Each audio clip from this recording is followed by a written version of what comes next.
Meio-campista Rodrigo Nestor no Grêmio. Quero atualizar a situação da possível troca entre Grêmio e São Paulo envolvendo o atacante Ferreirinha.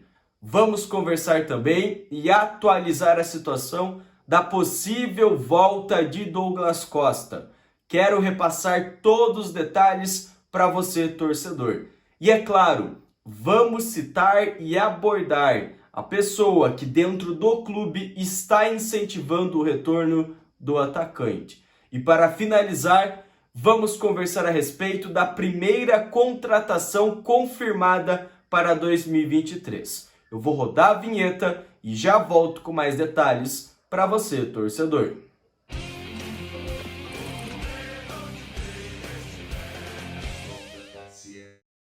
E a respeito da primeira contratação do Grêmio para a próxima temporada, nós estamos se referindo ao zagueiro Bruno Alves, que no meu ponto de vista foi a melhor contratação do Grêmio a custo-benefício nessa temporada.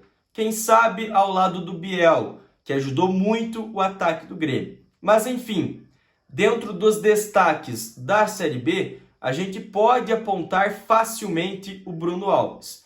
E a direção gremista vai renovar o contrato com o atleta. Ele pertence ao São Paulo, mas o Grêmio vai contratar ele de forma definitiva. Existia tendência e as especulações da primeira contratação do Grêmio, do primeiro reforço, ser o atleta Janderson, o atacante Janderson. Porém, o Bruno Alves, nesse momento, internamente, dentro dos bastidores, é unânime. Ninguém discute a renovação de contrato do Bruno. E já do atacante Janderson, existe essa discussão e existe essa contradição dentro do clube. Então, nesse momento, a tendência é a renovação do Bruno Alves ser efetuada antes. Então, de fato, a primeira contratação do Grêmio deve ser o zagueiro Bruno Alves. E se o Grêmio exercer a compra, contratar de forma definitiva o Bruno Alves, a posição de zagueiros para a Série A está decidida. Vai jogar Jeromel, Kahneman, Bruno Alves e Natan. Ponto final. E o Grêmio não irá buscar mais nenhum atleta para essa posição. Ok? Então a primeira contratação do Grêmio deve ser o Bruno Alves. Ele deve renovar o contrato antes do Janderson, pois o Janderson é um nome que divide opiniões dentro do clube. Beleza? E já o Bruno é um nome unânime dentro dos bastidores. Ok? Agora vamos conversar a respeito do Douglas Costa. E sobre o atacante Douglas Costa, de fato é um nome extremamente polêmico. Ao contrário do Bruno Alves, que é unânime, todos querem a renovação, não é todos internamente que gostariam do retorno do próprio Douglas Costa. Então essa volta, essa possibilidade do retorno do Douglas Costa, com toda certeza divide opiniões dentro do próprio clube. E é claro, a gente pode notar essa divisão na própria torcida do Grêmio. Muitos são a favor, avaliam em questões técnicas do Douglas Costa, e já um outro lado avalia a questão das atitudes do atleta quando teve a oportunidade de vestir a camisa do Grêmio. Enfim, de fato, a situação do Douglas Costa divide opinião. E não seria uma grande novidade, e não é uma grande novidade, a partir do momento que o Douglas Costa noticiou e notificou a direção gremista que gostaria de retornar, esse assunto já virou uma polêmica. E era sim a grande tendência de acontecer. Então, de fato, não tem nada de novidade nessa questão.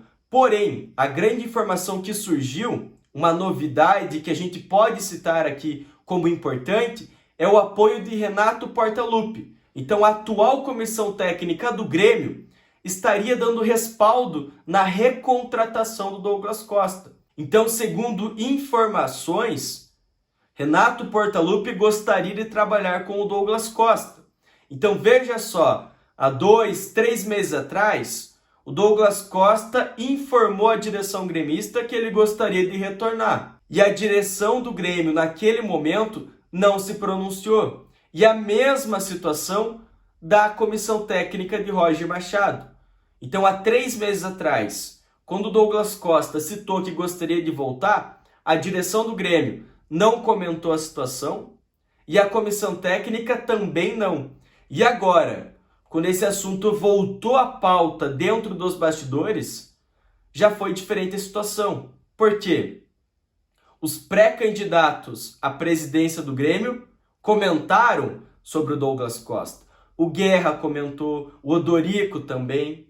E mais, principalmente, antes a comissão técnica do Roger simplesmente não deu bola para a situação, não fez nenhum comentário sobre. E agora a comissão técnica de Renato Portaluppi demonstrou interesse na volta do Douglas Costa.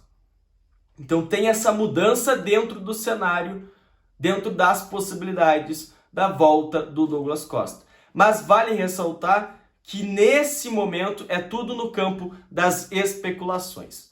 Beleza? Agora vamos conversar a respeito de Rodrigo Nestor. E sobre o meia central Rodrigo Nestor, nesse momento é apenas opção de contratação. Não tem especulação e não tem informação sobre.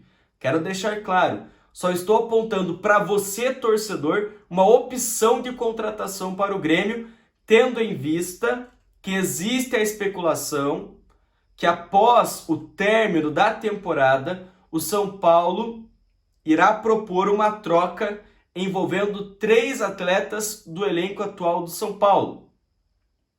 Basicamente seria: o Ferreira deixa o Grêmio e vai vestir a camisa do São Paulo, e 3 jogadores do São Paulo deixariam o Clube Paulista e viriam para vestir a camisa do Grêmio.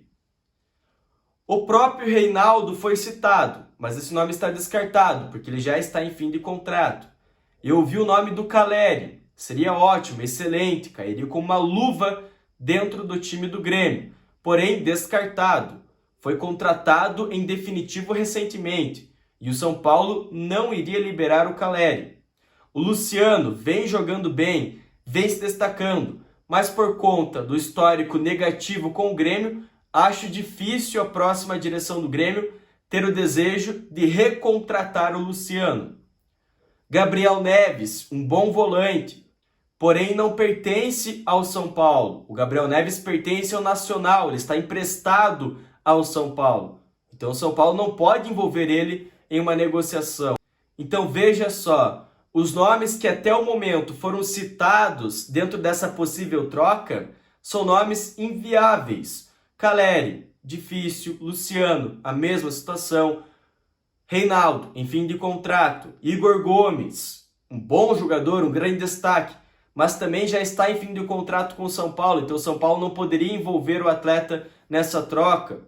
E tem mais uma questão: o Igor Gomes já está acertando o seu contrato, o seu pré-contrato com o Palmeiras. Então o Grêmio já estaria, no mínimo, uns 2 passos atrás do Palmeiras. O Flamengo está especulando também, então tem concorrentes. Enfim, os nomes que foram citados nesse momento são pouco prováveis. Então por isso que eu estou citando o nome de Rodrigo Nestor. O Grêmio poderia envolver nessa possível troca o Rodrigo Nestor. Rodrigo Nestor é um meia central, tem 22 anos. Eu separei 3 questões do Rodrigo Nestor. A primeira questão: é jovem, 22 anos. Tem margem de crescimento, pode evoluir taticamente, tecnicamente e fisicamente. Exerce uma função que é sim uma das carências do Grêmio. Joga como meio-campista, joga como meia central e também vem apresentando bons números. Números superiores aos atletas que hoje exercem essa função dentro do Grêmio. Tem números melhores em comparação com o Lucas Leiva, que vem fazendo essa função. Tem números melhores em comparação com o Hamilton Campas. Então vem de uma boa temporada com a camisa do São Paulo. Poderia ser útil dentro do Grêmio. Deixando claro, sobre essa possível troca, apenas especulação, tudo no campo das possibilidades, nada confirmado, não tem negociação. E sobre o nome do Rodrigo Nestor, não foi citado, mas eu estou citando nesse vídeo como opção de contratação, tendo em vista que os outros nomes que foram comentados, nesse momento, é difícil do Grêmio de fato conseguir contratar. Beleza? Agradeço muito sua presença, forte abraço e fui!